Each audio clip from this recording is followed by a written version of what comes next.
Welcome to the City Current Show. I'm your host, Andrew Bartolotta. We're always honored to bring you organizations and individuals powering the good in our community.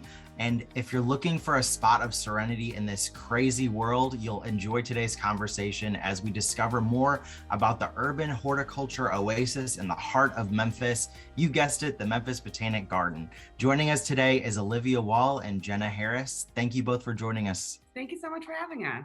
Absolutely. Now, before we dive into the Botanic Garden and its upcoming events, give listeners an idea for both of your roles at the garden. Well, I'm Olivia Wall. I'm the director of marketing for the Memphis Botanic Garden, which means I have a lot of different hats on all the time, but it's a fun job and it's always something exciting going on.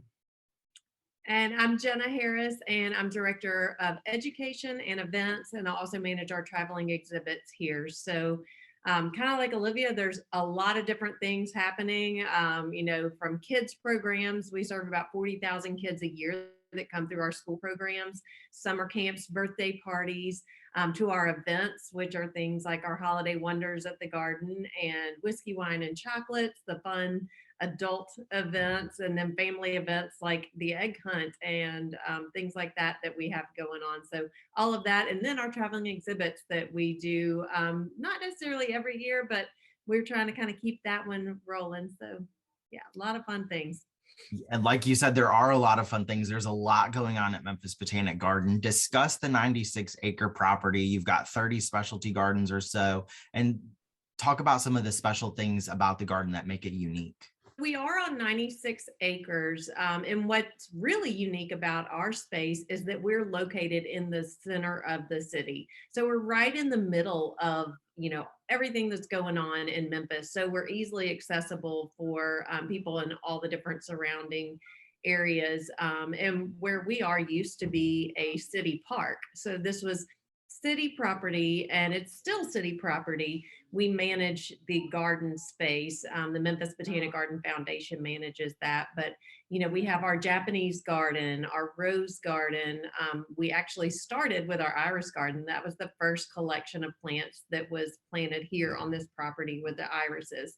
So the iris garden is a really special place. But, it's really neat is that all of these different areas, all of these different gardens, just like everybody else's garden, peak at different times. So there's always an area that's just beautiful and, fun to enjoy and see those spaces. I mean, my wife, like many couples, have taken their engagement photos or wedding photos at Memphis Botanic Garden because it is beautiful year round. And there's so many different vignettes and spots where you can just have this beautiful picturesque background in the heart of the city. It's such a great space. Talk about upcoming summer camps and how families can enjoy the garden with My Big Backyard. Yeah, so we do have a lot of summer camps, and the family programs are always really popular. Since we built My Big Backyard, our membership has really exploded and grown. That family membership has grown. So within the Big Backyard, there's always something different to see. We're actually in the middle of developing a new space in there in our idea garden that we rotate out every couple of years. And this year it's going to be Alice's garden. So to kind of go along with our exhibit that we have coming, that'll be a fun new space for people to get to experience and see that. And through all of our summer camps and things that we have going on, we have activities that'll happen within that space as well. So the summer camps are for all ages, from ages 3, for our little Caterpillar Club camps, the little ones that it's a little half-day camp, all the way up to the 10 and 12-year-olds that can be here for a full day and really kind of get immersed into the space. If that's going into the woodland and looking at all the different decomposer insects that are there and getting to learn about why those are important, and all the bugs aren't quite so icky. So a lot of fun activities for the kids to be able to experience with their families. Yeah, I love that you're able to help kids get outside have a green thumb, get their hands dirty, and experience nature in its truest form. Let's talk about the new walkthrough immersive art experience where you can walk through Alice's adventure at the garden, including larger than life themed sculptures like the Red Queen, Alice, and the chess set, as well as the Cheshire Cat. And we're super excited for Alice's Adventures at the Garden. It is literally larger than life. We're talking, 20-foot plus sculptures covered in thousands of plants. So what's really unique about it is it's called mosaic culture, and it's kind of similar to topiary, where topiary is one plant that's sculpted. These are thousands of plants that cover steel armatures that are then sculpted into, like the hearts on the Red Queen's dress. Alice even spins, so that is going to be phenomenal as she's, going down the rabbit hole. You can kind of experience that in panorama, which is fantastic. So it's only been, these were designed, it's a company in Montreal, and they designed these pieces for Atlanta Botanic Garden. They actually have another large topiary, or not topia, but mosaic culture exhibit that they do that's called Imaginary Worlds. And that was their first exhibit that they did. And then they added on the Alice's pieces later on.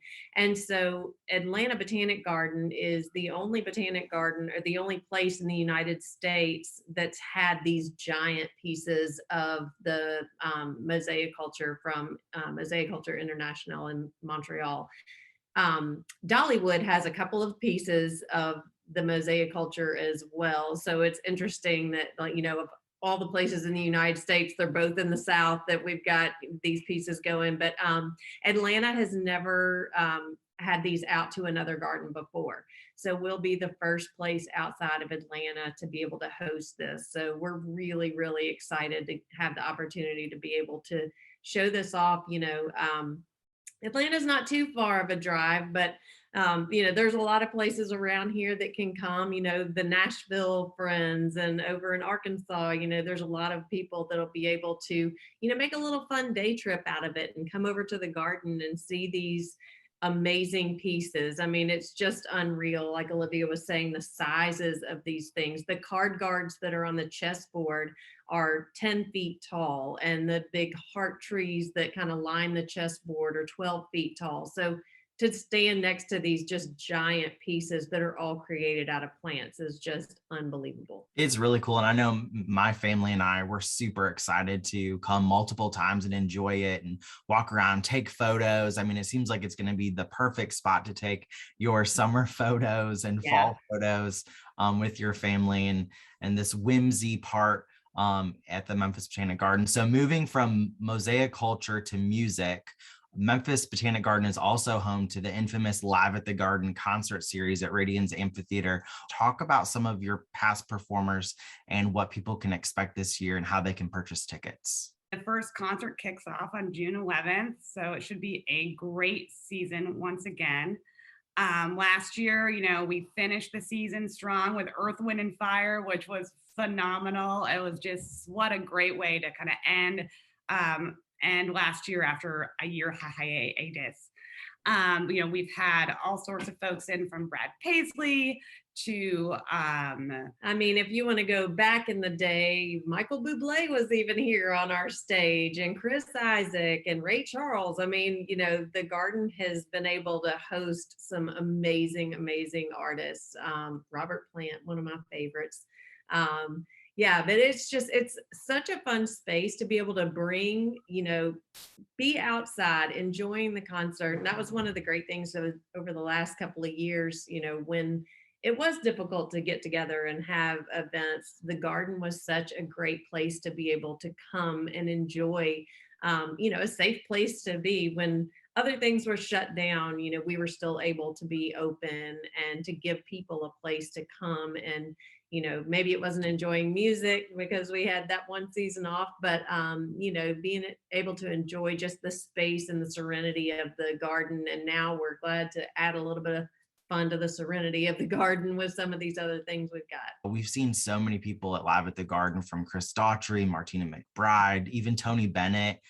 So I mean, so many memories just with my family and friends that really make it special. That Live at the Garden is a venue that, unlike any other in our city, where you feel like you are on stage even when you were trees and trees, rows of trees away.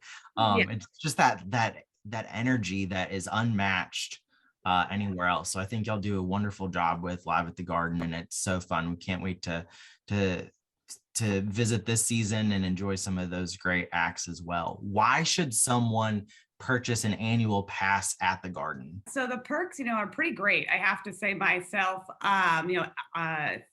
we do everything from a 10% discount at our plant sale. So we have our fall plant sale and our spring plant sale every year, as well as 10% off on gift shop purchases.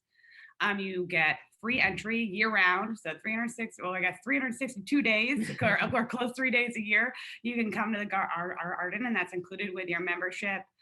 You also have reciprocal garden membership at over 345 other partnering botanic gardens across the country. So if you travel a lot, it's a really great benefit, and you can save there while you travel. And we also get discounts at 13 participating nurseries and garden shops in Memphis. Wow, that's great. I didn't even know about some of those perks. That's awesome. What are each of your favorite things about the Memphis Botanic Garden? Oh gosh. That's a tough one. That is. I mean, it's really just such a nice place to be able to come and, if we're sitting here and we work inside the office, we have a whole team of people that does work outside, but we're inside a lot. But to be able to just hop up and go outside and see all of these things. I think I like that it changes all the time. You can go outside one day and it looks one way. I mean, right now on Cherry Road, it looks like just clouds of white when you're driving down the road right now. And 3 days ago, it didn't look like that. So it's you notice those things when you're around it every day. And so, like I said, you never know what is going to be blooming, what they're going to be changing. I mean, the garden itself, I've been here for a really long time, and the garden itself has changed. We have our new urban home garden with, a chicken coop with chickens out there, and, different designs of how you can design your own backyard. So I'm constantly going home with these ideas of, oh, we should add this. I need this plant now, So it's just always something different to be able to see and enjoy, and just being outside. I would agree with that. And even like beyond that, it's not only a changing landscape, it's every day is just a changing ways of dealing with and helping the community. So you might have one day you're like, well, look out the window and there's 200 school children, coming for a field trip. And the next day, you might have this like gorgeous wedding set up in the Rose Garden, or you have like our adult education classes are coming in and they're wanting to paint or sculpt. We constantly have ever-changing like art exhibits. Every month they get swapped in the visitor center. So beyond the outdoors and the blooms, which is always changing, there's always something different and exciting going on, and ways that we are like connecting with different types of folks. Every day you go out and there's something blooming. There's the school children, there's people taking photos, lasting memories in the heart of Memphis. What puts a smile on your faces when you look at the work that you do each day at the garden? I think always seeing families get to enjoy time together. I mean, I have 4 kids. I get it. It's constant rush and go here and do this. But I feel like when people are here, it's like everybody's off their phone unless they're getting pictures, and really just kind of enjoying each other. To see, there's a lot of intergenerational groups that come here. So you have a lot of grandparents that bring their kids to Big Backyard, and to see them both sitting down in the sand pit or playing in the dirt pile together, or just looking at the different plants, or playing, using their imagination on Playhouse Lane, where maybe mom is the queen and the kids are playing in the castle area. So you see a lot of families getting to interact and enjoy time spent together, which, like I said, right now with everything we have going on and the rush of life, is really nice to be able to see that. I would agree. I will say this is a small thing, but it always makes me smile every time if I'm out in the garden and I see a family group or a couple or whomever, and they're walking along and they like point at something and they're just like, look at that. And it's like, it makes me so like happy inside of being like, oh, wow, like you're here, you're appreciating nature, you're off the phone, like you're together, you're interacting, but you're also like connecting with plants and seeing, some of our wonderful blooms we have going on. Where can people go to learn more about the Memphis Botanic Garden, Alice's Adventure, summer camps, and the upcoming Live at the Garden concert series? You can head to our website. It's membg.org. It's kind of the hub, but also I recommend following us on social media, Facebook and Instagram. We post daily, either about what's blooming, what's happening, all sorts of fun stuff on there. So definitely I would check out our social media as well as our website. It is the perfect time to come to the garden. There's so many things happening, and we love what you're doing in the heart of the city. Olivia, Gina, thanks so much for coming on the City Current Show. Thank you. Thank you.